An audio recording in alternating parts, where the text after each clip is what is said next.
السلام علیکم پیارے دوستو، ذرا سوچئے، روس کی برفیلی سرزمین پر ایک ایسا شخص پیدا ہوا جو ایک عام کسان تھا، لیکن اس کی قسمت اسے سلطنت کے سب سے طاقتور خاندان تک لے جاتی ہے۔ ایک ایسا آدمی جسے کچھ لوگ روحانی رہنما کہتے تھے، جبکہ دوسرے اسے اندھیرے کا پجاری سمجھتے تھے۔ ایک ایسا انسان جس کی زندگی روشنی اور تاریکی کے بیچ بسی ہوئی تھی، جو لوگوں کو دوا بھی دیتا تھا اور خوف بھی۔ آج ہم اس آدمی کی کہانی سنیں گے جس نے اپنے وقت کے بادشاہ، ملکہ اور پوری سلطنت کو ہلا کر رکھ دیا۔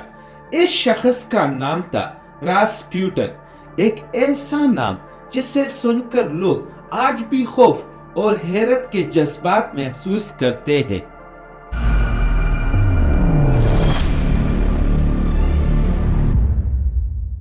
راسپوٹن 21 جنوری 1869 کو روس کے برفیلے علاقے سائبیریا کے ایک گاؤں میں پیدا ہوا تھا۔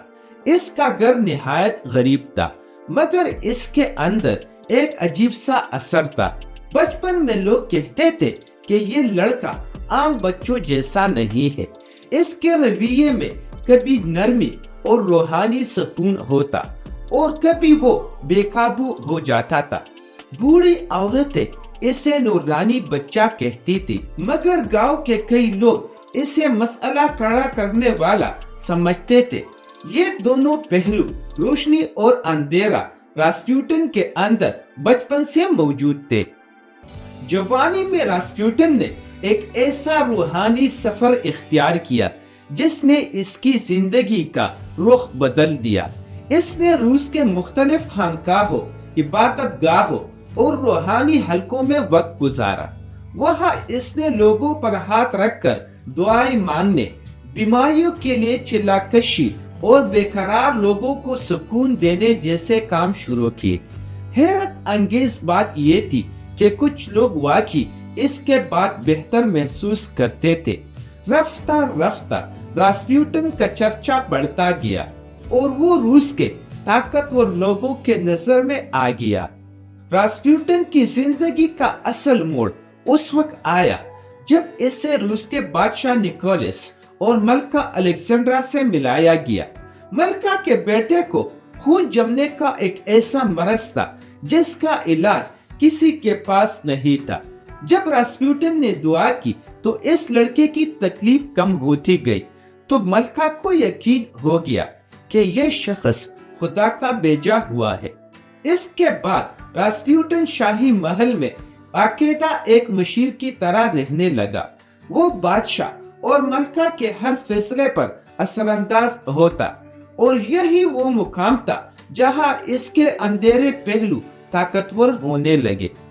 جیسے جیسے راسپوٹن کا اثر بڑھنے لگا، ویسے ویسے اس کے اندر موجود اندھیرا بھی ابھرنے لگا۔ اس پر الزام لگنے لگا کہ وہ عورتوں کو روحانی پاکیزگی کے نام پر ورگلاتا تھا۔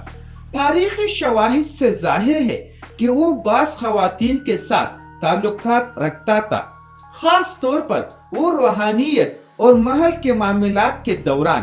لیکن زیادہ تر کہانیاں جو اس سے بد کردار یا گمراہ کرنے والی ہے، دراصل سیاسی مخالفین اور میڈیا کی جانب سے پھیلائی گئی تھی۔ بعض مورخین کے مطابق یہ الزامات مبالغہ آمیز تھے تاکہ عوام کی رائے اور شاہی خاندان کی ساکھ خراب کی جا سکے۔ اس کے علاوہ راسپوٹن کی شراب نوشی حد سے بڑھ گئی تھی۔ وہ محل کے ملازمین سے بدتمیزی کرتا تھا اور رات کے وقت اس کے گھر کے باہر بعض خواتین کی قطار لگی رہتی تھی۔ لوگ کہتے تھے کہ وہ روحانیت اور گناہ کو عجیب طریقے سے ملا کر پیش کرتا تھا۔ وہ کہتا تھا کہ گناہ کے بعد توبہ انسان کی روح کو پاک کرتی ہے۔ بہت سے لوگ اس نظریے کو خطرناک اور گمراہ کن سمجھتے تھے۔ راسپوٹن کا شاہی خاندان پر اثر اتنا بڑھ گیا تھا کہ وہ سرکاری عہدوں میں بھی مداخلت کرنے لگا۔ لوگ الزام لگاتے تھے کہ وہ رشوت لیتا ہے، طاقتور لوگوں کو عہدے دلواتا ہے اور اپنے مخالفین کو عہدوں سے ہٹاتا ہے۔ روس کی اشرافیہ کہتی تھی کہ یہ شخص سلطنت کے اندر ایک خاموش حکمران بن گیا ہے۔ عوام اور فوج کے درمیان بھی یہ چیمیگوئی آتی کہ ملک کے فیصلے اب راسپوٹن جیسے مشکوک شخص کے ہاتھ میں ہے۔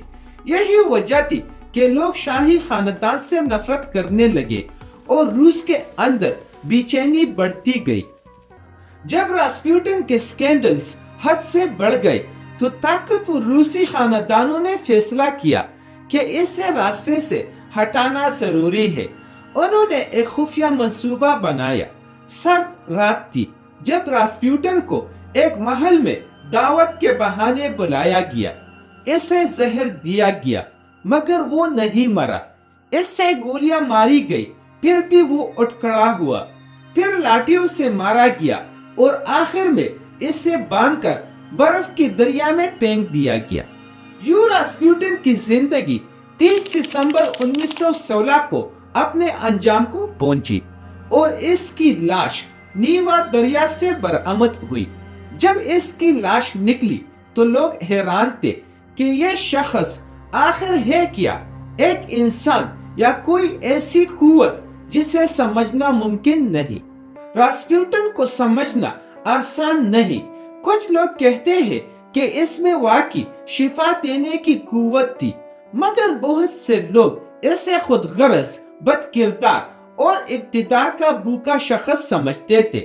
اس کی زندگی اس بات کی مثال ہے کہ اگر انسان کے اندر اچھائی اور برائی اکٹھی موجود ہو اور اسے بے حساب طاقت مل جائے تو وہ خود بھی بکھر جاتا ہے اور دوسروں کو بھی تباہ کر دیتا ہے۔ راسپوٹن کے اندر انسانیت بھی تھی، احساس بھی تھا، مگر اس کے ارد گرد طاقت، فخر اور غلط فیصلوں نے اس کی شخصیت کو اندھیرے میں دھکیل دیا۔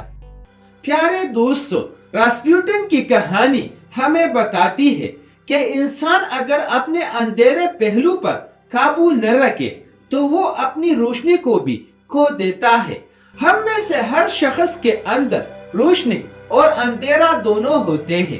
اصل انسان وہ ہے جو اپنے اندر کے خوف، کمزوریوں، خواہشات اور غلطیوں کو پہچان کر ان پر قابو پائے۔